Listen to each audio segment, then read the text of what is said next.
Everyone, good morning, good afternoon, good evening, good middle of the night, depending on where you're joining us from. We have an exciting live stream today and a great new guest to bring on to our conversations. So we'll do introductions in just a second, but just some logistics.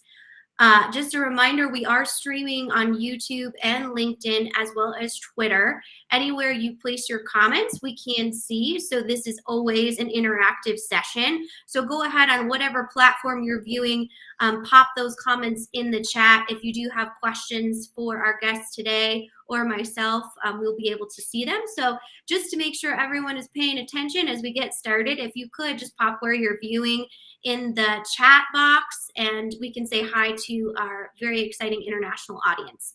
So with that, I am Kyler Cheatham, Global Marketing Director here at Third Stage Consulting Group, and I'm excited to welcome Josh Noble, VP of Sales at Ship Offers, to our live stream this week. So thanks so much, Josh, for joining us. Yeah, excited to be on the call. So we are talking about SalesTech specifically today and the digital transformation specifically within Josh's industry, which is shipping and fulfillment. So obviously there's been a huge digital transformation and a very exciting years that Josh is going to kind of take us through how you leverage SalesTech to make sure that you can achieve the most business value for your organization. So with that, Josh, will you kind of just tell us a little bit about yourself and your role in Ship Offers? Yeah, definitely. So like Kyler said, Josh Noble, I'm the VP of Sales over at Ship Offers. Ship Offers, we are a product sourcing and fulfillment company. Been in business over 21 years, specifically working with online marketers in the e-commerce and direct response industries. So we help with sourcing products, basically anything coming in from China, widgets that you see like on your Facebook, people selling products who don't want to sell on Amazon.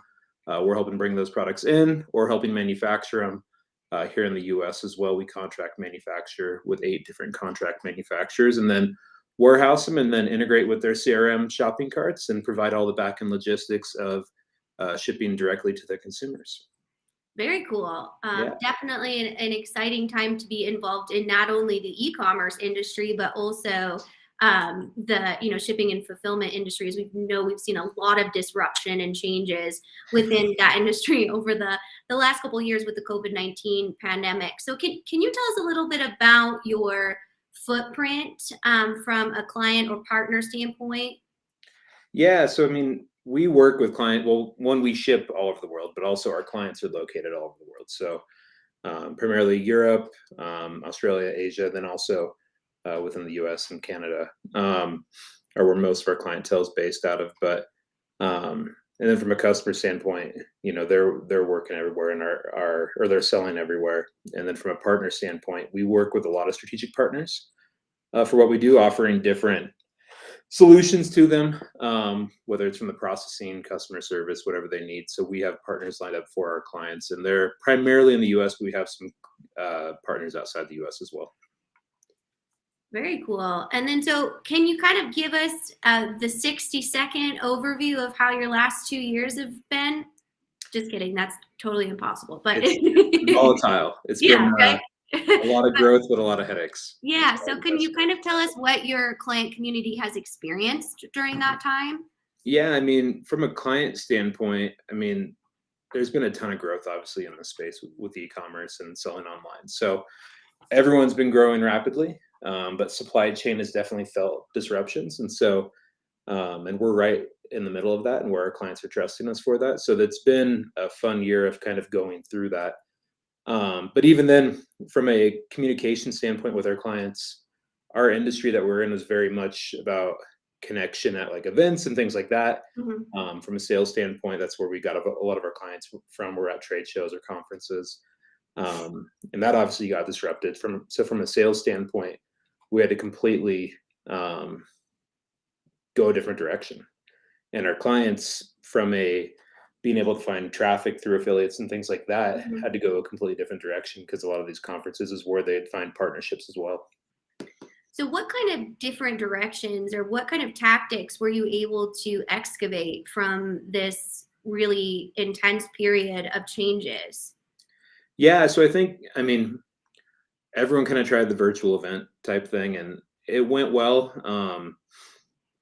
Some were better than others, I guess you could say, but really just in like different social media communities like Facebook groups and things like that. And we were able to be a part of those and find a lot of connection on there and be able to, people found a sense of kind of community through that, which is what a lot of our clients were looking for. We're working with a lot of small businesses, solopreneurs who they're generating, millions a month in revenue, but it's pretty much a couple people and they outsource a lot of their teams. So they're looking for that community. And so having Facebook groups, having a lot of video conferences and things like that is really where we had to focus on and get better at as a team, because we couldn't jump on a plane and go see our clients. Right, definitely. And I want to get in a little bit later to those strategic partnerships, because I think that's so interesting in, the evolution of developing and harvesting those relationships in a digital ecosystem. But from a basic shipping and fulfillment standpoint, what are some of the challenges that you faced as an organization in knowing that that entire industry was sort of flipped upside down? Yeah, I mean, it was kind of a slow rollout of pain points because the supply chain, we're still feeling it now. Yeah, oh, Honestly, sure. it's probably worse now than it was a year ago from a supply chain logistical standpoint. Awesome. Um, at first, it was our staffing just of the warehouse. I mean, Right. that Sure. was a huge pain point because um, of everything with COVID, no one had to go to work, and so we had to drastically increase our starting pay to incentivize that, and really kind of cater around making sure that we were meeting everyone's needs, I guess you could say, from a hiring standpoint. And then from there, from a supply chain side, I mean, getting product in, all of our products, we do a lot with like supplements and nutraceutical products that are manufactured in the US. All those raw materials coming in from overseas, that got delayed. Outside of that, uh, all packaging, honestly, that was probably the biggest and still is the biggest headache, our bottles. Interesting. And it became kind of a logistical nightmare. And so we worked hard with our manufacturers and partners to do a lot of blanket POs and overbuy, honestly. And Interesting. Yeah. with the growth, we were fortunately in a good position to do that, which enabled us to continue to grow. That's excellent. I know we talk a lot about, specifically from a small to medium sized business standpoint, is that inventory challenge and that surplus. And a lot of times our team members don't have that capital to be able to invest in that surplus of inventory. So Yep. it's amazing that you guys were able to support that, those smaller market opportunities with Yep. those raw materials. So on kind of that supply chain diversification, were you able to stick with the same manufacturers, or did you have to diversify your portfolio? So, I mean, we have manufacturers that we've worked with since before we were a company. Even the owners, Doug and Tony, they used to sell products online 20 plus years ago before Ship Office was in business, and we've had some long relationships. So the trust there and the flexibility there, they're willing to work with us. So we made sure we're using those, but we did have to go out and expand our partnership and make sure there weren't any bottlenecks. And um, because some manufacturers would experience delays, or even manufacturers would get shut down Yeah. for a week during Yeah. the pandemic. And so we had to diversify in a big way. That's amazing, that you were able to kind of overcome that and still sustain that growth within that marketplace.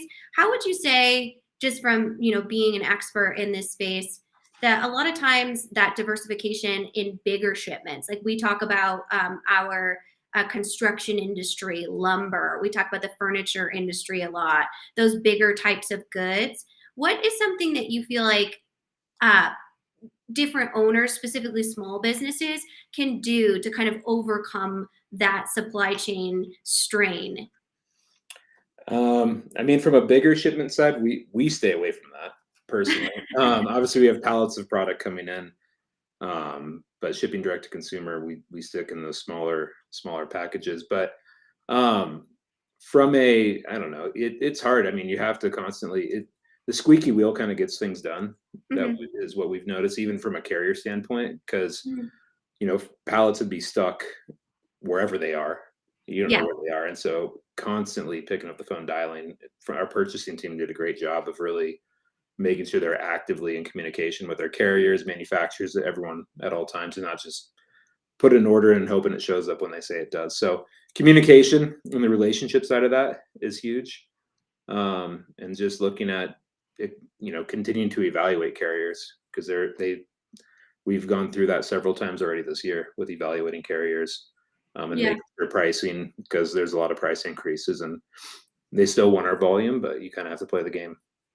Yeah, I think that's really interesting. A lot of times our conversations around supply chain can be through really tactical, technical operations.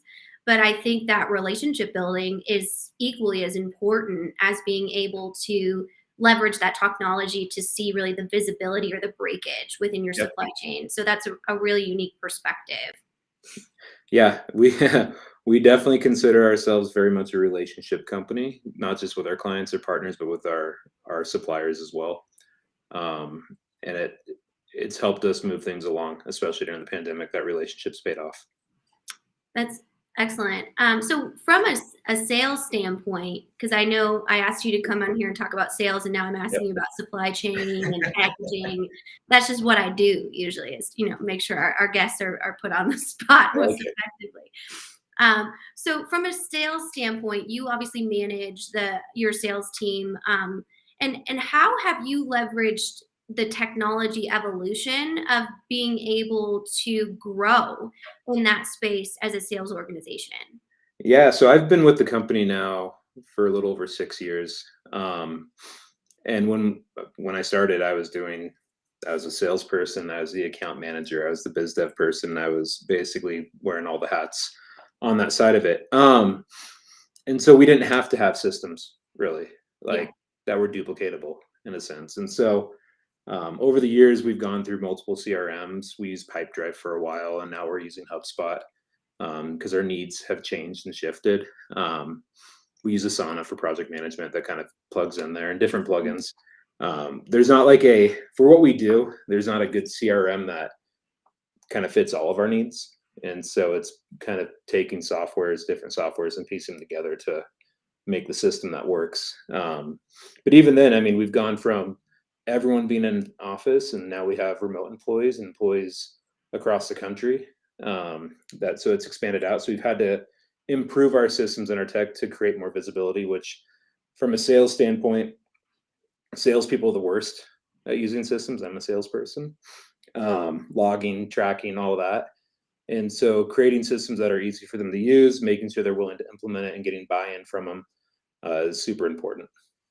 It has been. Yeah. Yeah. So just to unpack that a little, I want to talk about how you selected a CRM specifically within a high growth environment. Because, like you said, it was kind of built in house internally, right? You went to one system and they kind of graduated, if you will, Yep. or evolved into another system. So, what were some of those requirements or needs that caused you to reevaluate your CRM opportunity and customer relationship management for those of you that are not in the acronym world?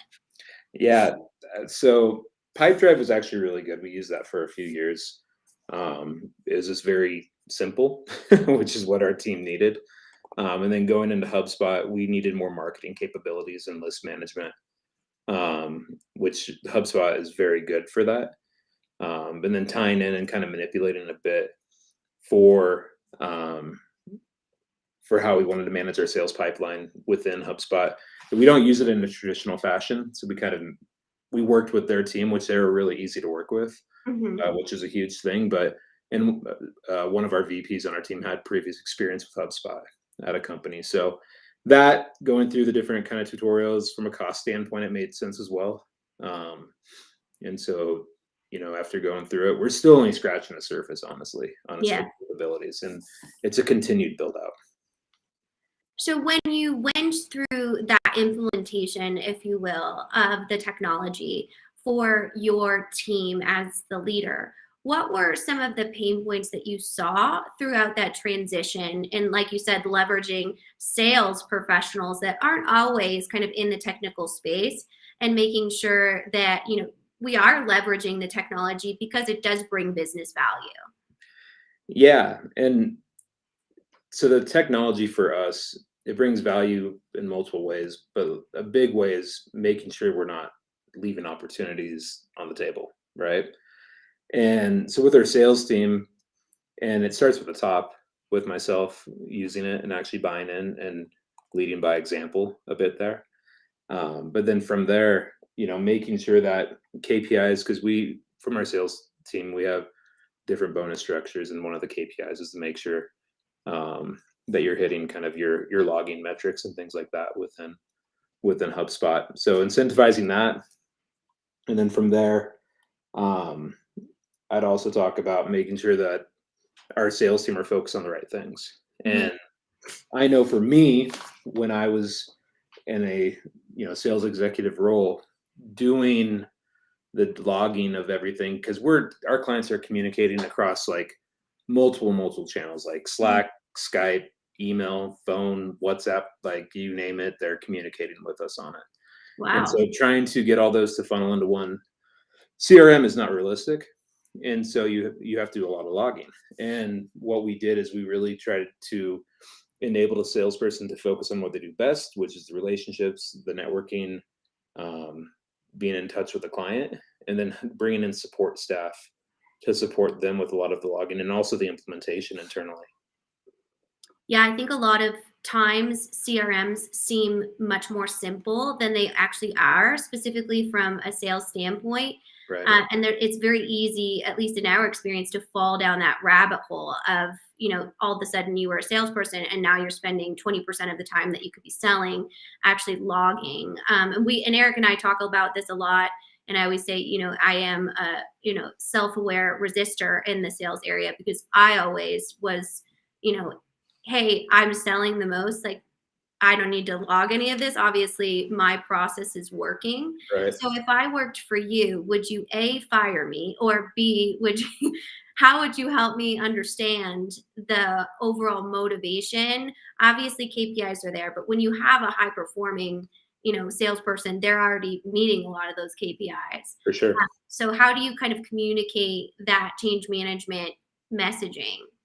I mean, I think it's a leadership conversation with them. I mean, if they're super high performing, if they're not being a leader and buying into the culture of the team and everything and really resisting that, that's a different conversation and a bigger issue, which I've had that. Um, but if they're bought into the team and they're all about helping lead, they're going to want to lead by example. One, but two, I also don't want to take away from what they're doing. And so I think the support staff, like that's what I did for myself, and it helped. And so knowing that, and then enabling my team to get support around it, we do kind of like a drainers and drivers list of like things you love, things you hate, Yeah. and what you do. And so identifying those things that take away from what drives them, which ultimately salespeople are very money driven, um, and goal driven. And so behind that, being able to allow them to focus on that because they're driving business for the company. And if they're doing a great job of it, but they need help with some of the behind the scenes stuff, that's where you have to bring in support.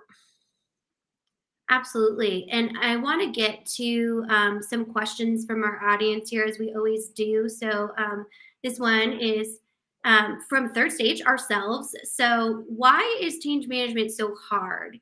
This is a great article that walks through those challenges. So, we're sharing that. But I also want to hear from a sales standpoint, why is change management so hard? Because a lot of times, at least in our experience, we always say, even if there's no background in sales, which our marketing team has here at Third Stage, but even our technical requirements analysts say that salespeople are the hardest when it comes to change management. So, why do you think that is?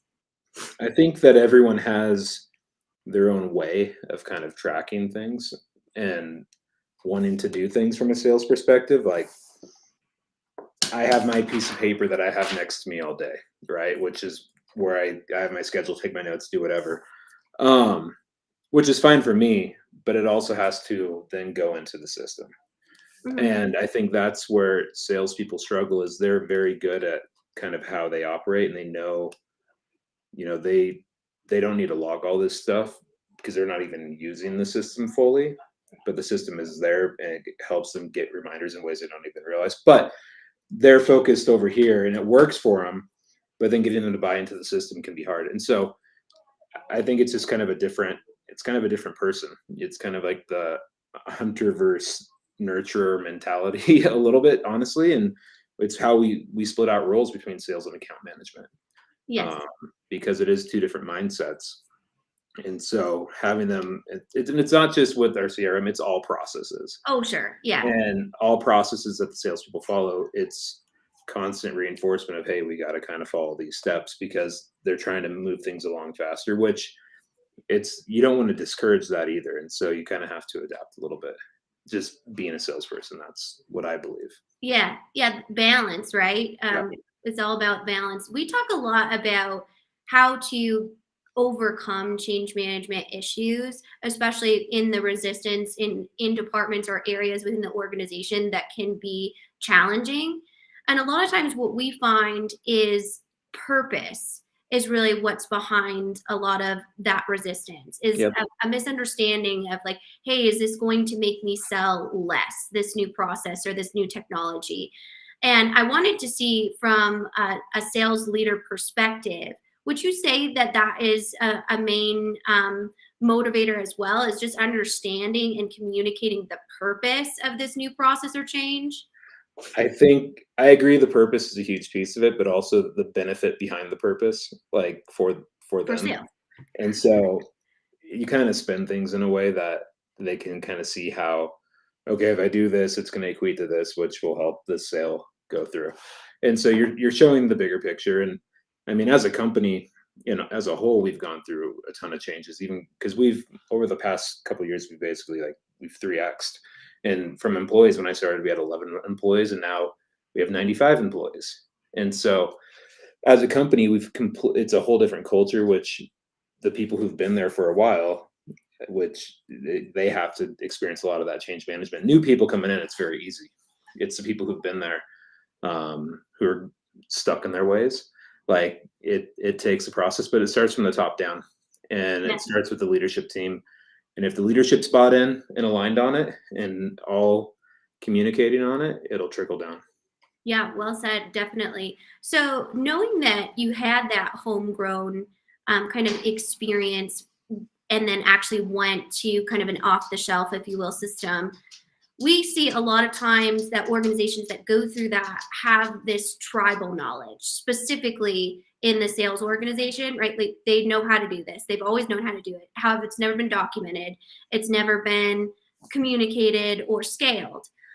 So I'm wondering, in the kind of shipping and fulfillment industry, it seems like that tribal knowledge would be really important to scale within the requirements of a system.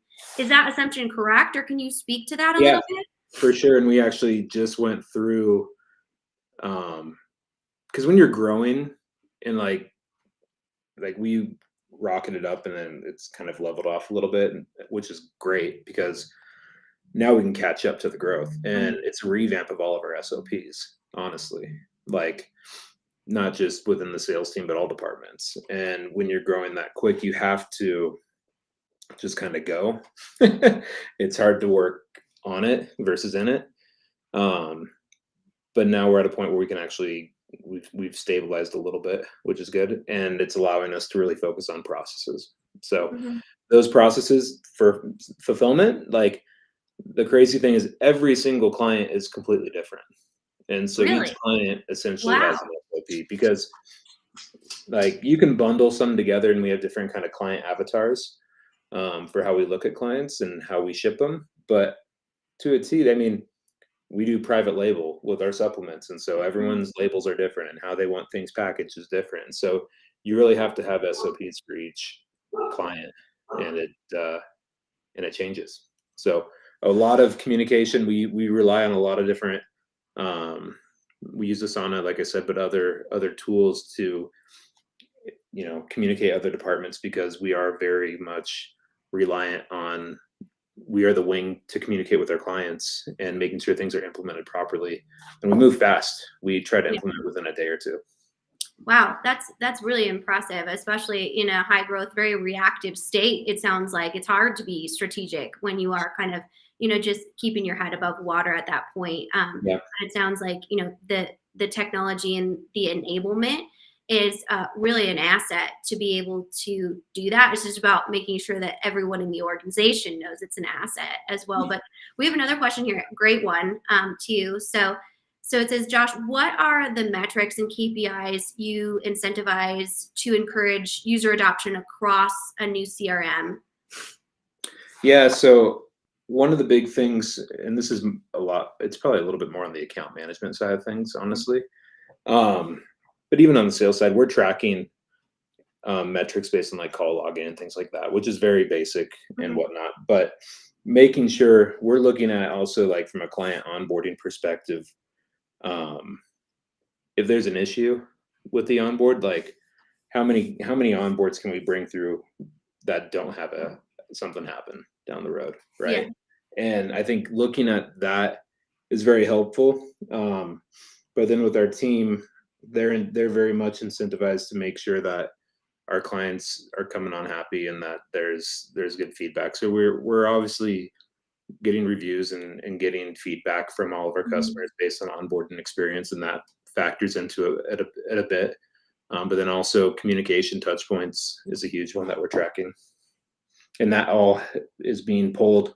You know, that was kind of the pivot for us is we would track things differently. For all our KPIs now, I pull them directly from our CRM. I'm not trying to manipulate data to figure out a KPI. Right. I'm just pulling straight from the CRM, which my team knows that, and they're very aware. So if they did something, it's not going to show up or get credit on the KPI if they didn't log it. Right. Yeah, just another kind of nudge tactic for that user adoption. Certainly, that makes a lot of sense. And then, I think a lot of businesses experience kind of that diversification in setting KPIs, not only as a sales organization, but across the organization. So I wondered if you could kind of speak to how technology has enabled you to set enterprise-wide goals that can then trickle down to that alignment you talked about earlier. Yeah, from a technology standpoint, I mean, we're doing an overhaul of all of our systems too at the same time because of where we're at as a company now. So we're bringing in new softwares from a WMS and from our shipping software. And so that's been a lot, but looking at, I guess just looking at kind of the goals and where we want to take the company, each department is operating a little bit differently from different systems. And so making sure everything we want to do is very trackable from a report side of things, not trying to log things in a different way. And I think that's where we've done a good job as a company is, the owners have their vision and they have, kind of where we want to go, what spaces we want to get into, how we want to evolve. And then it's on us to kind of implement within our departments and then collaborate with the other departments. And so everyone does things a little different, which I think is good and bad within our company. But I mean, just making sure that, I guess from a KPI standpoint, making sure that everything is just able to be pulled from a very trackable source is what makes it easiest. Yeah, and it sounds like you guys have an alignment around integration points, which we always see is, really the most important part when you are using a lot of best of breed systems. So HubSpot, warehouse management, all different types of accounting, finance, those types of things. And then I just would like to tell you that some people that could help you with that if ship offers ever need. I've heard of a company. Yeah, you have. Good. But in all seriousness, I think that's the biggest piece that we always help our clients to have that visibility, because that's really the first step. Is there's a huge difference between being siloed and being diversified as an organization. And it sounds like ShipOffer says throughout this, massive growth, which is super impressive, you've still stayed in as an alignment as you can in leveraging the data points that you have available. So very cool story. It's like a double-edged sword. I mean, we're siloed, but I think our dev team in-house has done a pretty good job of making all these systems communicate. And really what they ended up doing is we kind of have our own custom brain in the middle where everything's kind of feeding into. And that's mothership, if you will. Exactly. There you go. Excellent. That's very cool. Well, definitely such a great story. And ship offers, we did link them here, and we'll go ahead and tag them in our posts as well, to check them out. But I want to shift gears a little bit, Josh, because we've talked about what it's like to manage your internal systems, your sales team, your resourcing. I want to talk a little bit about your clients and helping them move to kind of that e-commerce model, optimize it, and what that has looked like for them over the last 2 years, because I assume they've experienced some forced digital transformations Yeah, as I well. mean, the whole direct response e-commerce space, which direct response is like the think like late night infomercial meets the internet pretty much, where they're sending you to a pretty aggressive sales page to have you buy a product versus like a store Yeah. online, which is more e-commerce. A lot of that's kind of merging together now too, honestly. But a lot of our clients, they're very dependent on the traffic, and I think that's where you've seen a lot of things evolve, good and bad. Like any iOS update, everyone freaks out for how that's going to impact it. Facebook impacts traffic in a huge way, and so there we feel that on our end when there's issues there. But even from like a tracking standpoint, all the companies are trying to get better to be able to track their their costs per an acquisition with the client or with the Mhm. customer, their lifetime value of a customer. There's so many more tools that have come out for these marketers that enable them to get really kind of honed in on what their real metrics are. Mhm. Because if they flutter the wrong, one way or the other, if they go down at all, um, they can go out of business pretty quick.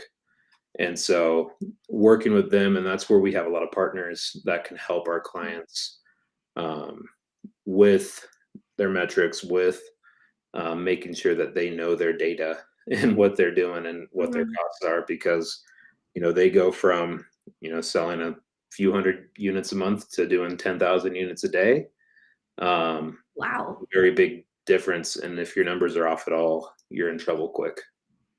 So speaking of kind of that master data management in kind of that e-commerce space, I'm curious if those new privacy settings, specifically our Apple new privacy settings that we've seen in the industry, has Yep. impacted the ability to do that, and how have your partners, to the best of your knowledge, helped your clients overcome that? Yeah, so that was a huge impact, and you still feel it today. I think it's iOS 14 update is what everyone talked about. Um, but yeah, that was a big impact on a lot of our clients for how they're using that data that they're getting and sharing data. Um, but they get creative. Um, Marketers are pretty clever, and they're always Yes, kind of we pushing the are. envelope. And then all these rules come out and they change everything. But it's interesting. Like a lot of the traffic has gone over to TikTok now, and like Mhm. different verticals, and YouTube's back, and Google's doing great. Like it kind of evolves, and it's interesting to see um, because they're pretty good at figuring it out. Absolutely. Yeah, I think it's just for us, it's a different perspective, right? A Yeah. different way to massage and story tell with your data to Yep. understand your overall customer base. But data still is incredibly important, and it's a lot of times I think some of our more technical community doesn't understand how master data management can trickle into sales.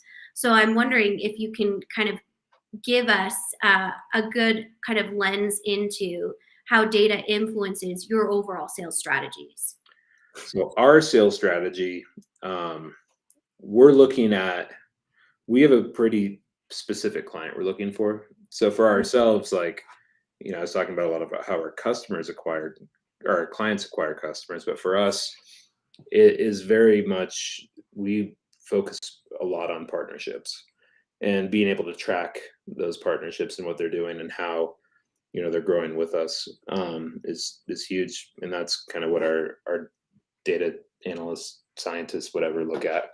I get a report every Monday, but Yeah. which is super helpful. But we're really looking at who can we strategically align with that can help our clients, and then in turn, we share the same type of client, and so that's where we spend a lot of our energy, and then also just taking care of our clients. I mean, providing them with the data that they need is probably the Mhm. most important thing, because, and I think that's one thing that we've done a really good job of, is we have kind of our generic data we give our clients, but we do a ton of custom reporting, a ton of custom analysis that we provide to our clients, because for however they run their business, they need that data, which enables them to either spend more money or tweak Mhm. things, and spend more money on ads, or tweak things if they need to. So within that paid media support and developing those strategic relationships and partnerships, I only assume that over the last 2 years, that must have been really hard to do in a completely digital environment. Most of the strategic relationship leaders within our industry, at least, are face to face all the time. Right. So has that been a huge shift for you? From finding new, like, our current partners is actually pretty good. Like, we did a good job of like communicating and getting on whatever Google Meet, Mhm. whatever.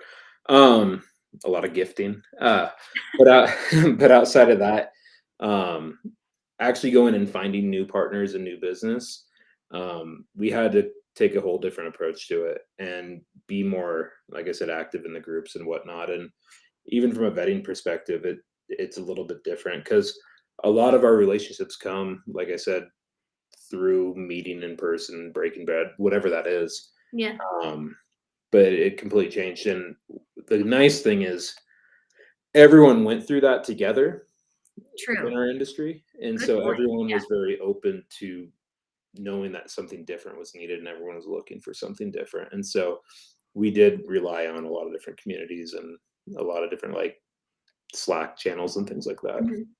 So, very deep question because I like to really get deep sometime. What is the impact of connection in a digital environment versus a face-to-face environment? How are those different? I mean, I my belief is I take face to face any day over Mhm. digital. Um, but that's just kind of how we've operated. I think you can do it very well in a digital way. But how you approach it is everything. And some people do it the right way and some people do it the wrong way. There's kind of like a natural progression that happens when you meet in person. Uh-huh. Online, people come off, I mean, it's crazy. Like LinkedIn, like you get all these spam, whatever, everyone tries to blow you up to sell you something. Um, and that's not how I would do it.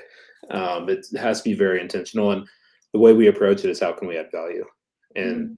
trying to add value, not even from what the services or solutions we offer, but from, we're a resource of connections in the space. And if we Mhm. add value to you, even if you're not working with us, it'll come back. And so we got more into putting out more content, which we had never been a big content company. Um, Even our website, we did a little revamp. We're doing a much larger revamp now.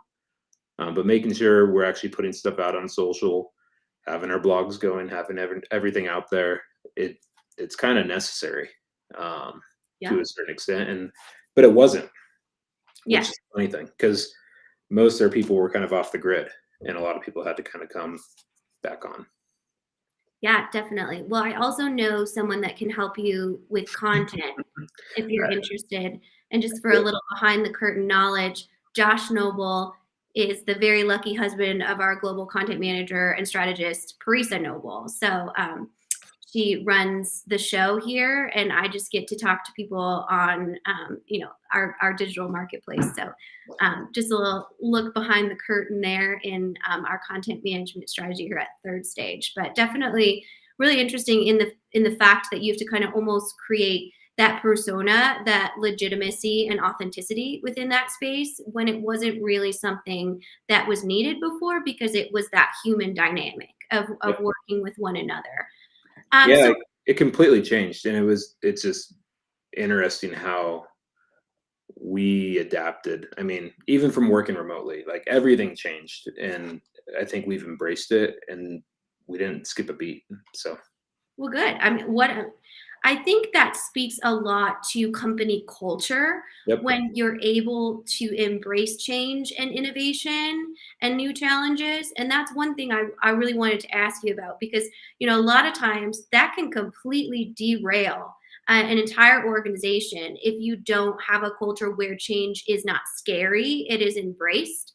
So how did your company culture set you up for success in being able to make that very significant pivot?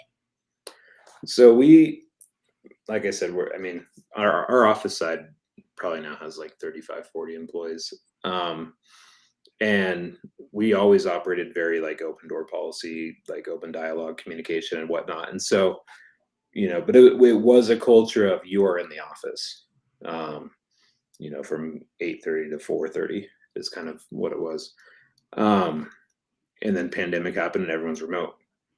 And I'd say 95% of our team did a really good job of buying in. The people who didn't really buy into it kind of found themselves opted out.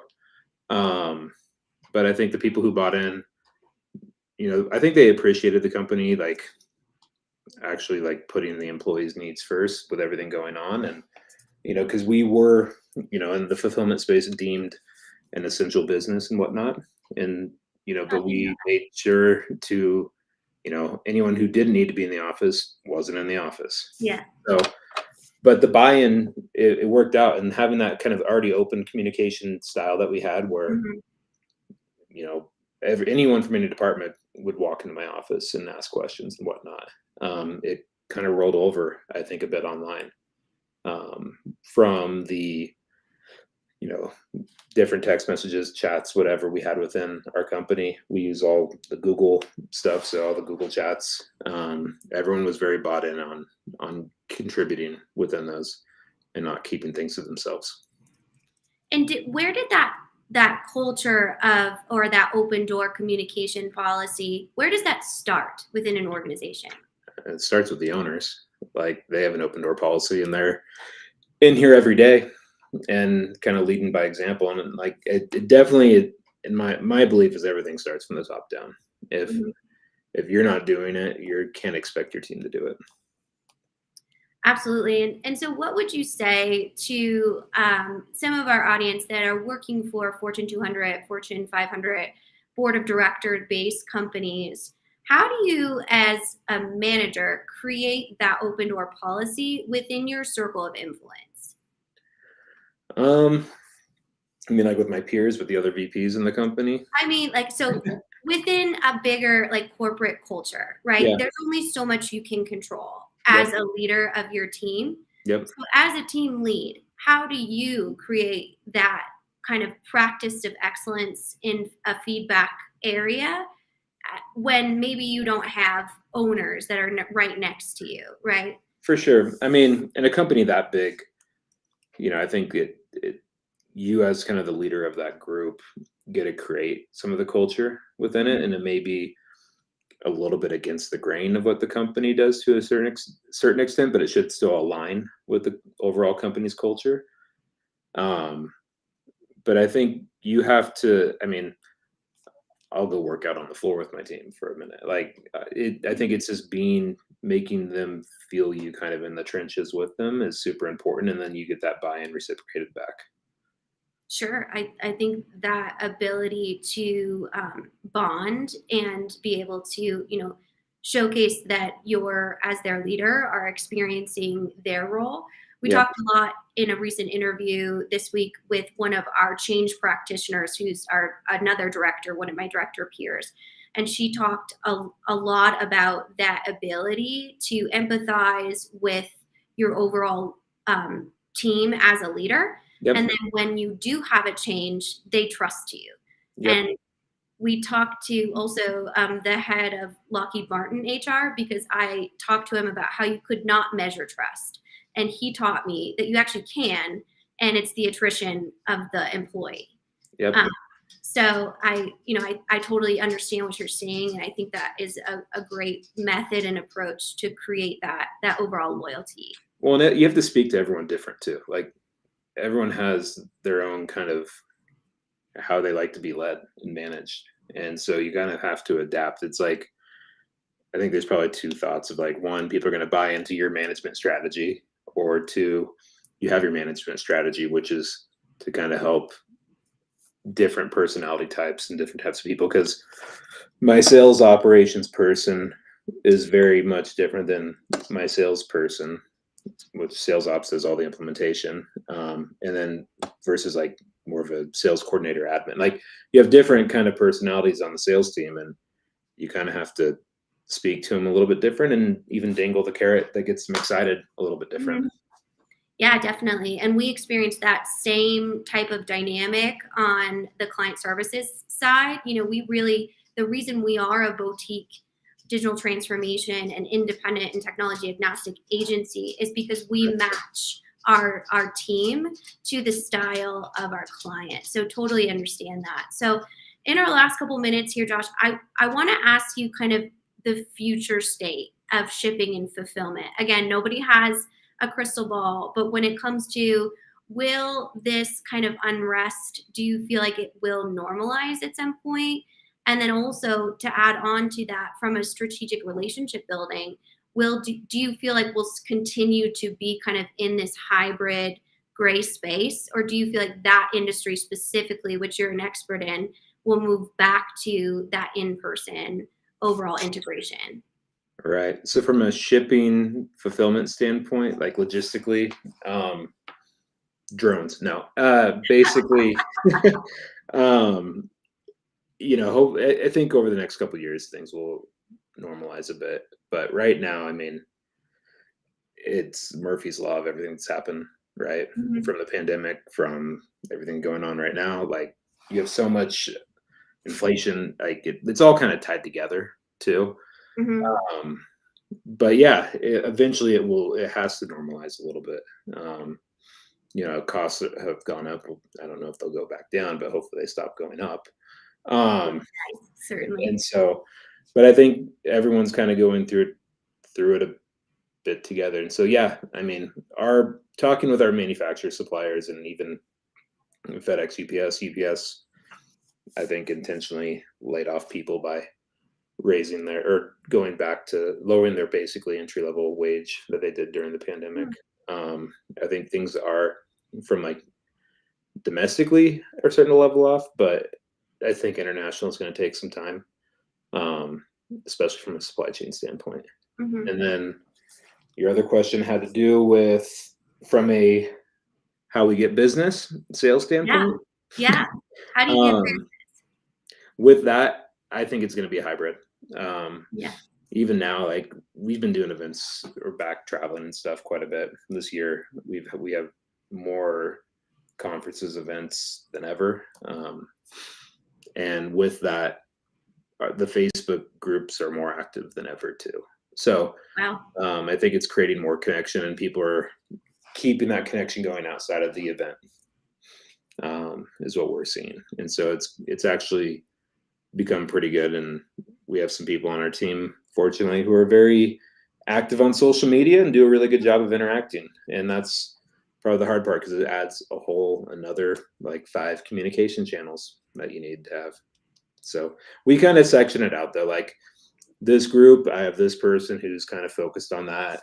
This group, this person's focused on that because it's overwhelming. Like Oh, sure. Yeah. for sales and biz dev. Yeah. And I'm sure, like you said, your approach of kind of matching the Yep. overall, approach of your employees. If you do have a digital based or digital native that's more comfortable in that area, then you're able to leverage that as opposed to the in-person person. So having that really diversification of talent, I'm sure must be a huge asset. Yeah, and I think I mean, you kind of figure that out too. Like we hire for culture versus for based on like skill. Hmm. Um, and so, skill set can be taught to a certain extent. I mean, sales, you got to be somewhat outgoing, but culture is huge. And so being able to kind of work with people and figure out where they actually like to operate, it's been a blessing for sure because it's kind of naturally progressed the way we wanted it to, with some people being very good. Our remote employees, honestly, all of them do a really good job of getting into those social groups because they kind of have to. And our in-office sales team do a really good job of interacting between departments. So they kind of support each other. Absolutely. Yeah. And, speaking of in-person travel, I heard you were in Mexico or somewhere else. Well, my husband, who works for Third Stage, as you all know, was in Aruba. So, Priest and I just were Hanging holding out. down the front. Yeah, the travel thing is fun. I have a team now though, so I don't have to go everywhere. There you go. There you go. Well, thank you so much for your time. So, if our audience wants to engage with ship offers or learn more about you, what are some opportunities for them to do so? Yeah, I mean, our website, shipoffers.com, super easy. You can go on there and if you can fill out a form on there and get in touch or even email me, which is josh@shipoffers.com. Yeah, feel free to reach out. Happy to answer any questions. And I know this is probably a little different interview than you guys usually do on the show, but I think it kind of sheds a good light on the sales side of it. Yeah, and for us, we've been working on our human to human content development, and I think that's a huge part of why we like to have this diversification of Yep. conversation. For example, we had an emotional intelligence expert, which is way out of our wheelhouse in the technical space, but what we've learned is if you don't leverage the human component, the technology component will never be successful. And I think a lot of that can be stemmed from sales. I think, in my perspective, organizational change management is sales strategy. It truly is. It's just you're selling to your internal employees as opposed to external or B2B customers. I mean, everyone's selling. Like Yeah. everyone's a salesperson, even if they're not a salesperson, is kind of the reality. Like our purchasing team, like the biggest thing that they had to learn was you're trying to yeah, we're a buyer in this situation, but the relationship makes buying a lot easier. Yeah, and that relationship development is really the core to making technology Yep. implementation successful. Because, like we talked about, that trust internally and then externally too. If you are servicing a platform, an e-commerce, integration, application management, cloud management, cloud hosting, all of those different things, your client or your partner has to trust you, or that Yep. technology is never going to establish the highest business value and reach that ROI objective as it should. So, Yep. I agree. They go hand in hand. And that's where, we are good at relationships. And now it's focusing on the tech side of things. And I think as we've brought that up, it's made us not losing the relationship side. That's been kind of the main, honestly, a huge conversation is just because our tech is doing more heavy lifting, it doesn't mean you can lose the relationship aspect of it. And so having those hand in hand is why um, we've been experiencing the growth we've had, honestly. well, that's excellent. Well, thank you so much for the insight and congratulations on all this, incredible growth for you and the ship offer team. And hopefully we can have you back or have someone in your kind of wheelhouse back to maybe speak about the technical stuff of supply chain that we always Yeah, don't talk to a salesperson about tech. I pretend like I know tech, but yeah, we have our developer's been with us for over 20 years and our senior developer, and we have some good dev guys. You guys can have a fun conversation with that. Good, good, excellent. Well, thank you so much again, Josh, and thank you everyone for watching. Remember, you can subscribe to both of our podcasts for our digital transformation podcast that does come out every Monday, Wednesday, and Friday, with this interview coming out next Wednesday. And then we also have our longer form podcast, Ground Control, which also premieres every Wednesday, which Eric and I host as well. So please go ahead and subscribe to those. You can also join our live streams every Tuesday and Thursday. Eric's is on Tuesday, mine's on Thursday, and sometimes Friday if we're going to have a fun day Friday. So be sure to subscribe to our YouTube channel, and you can set a reminder to join us for those and engage in some questions. So thanks again, Josh. Thanks again to our audience, and we will see you next time. Thank you.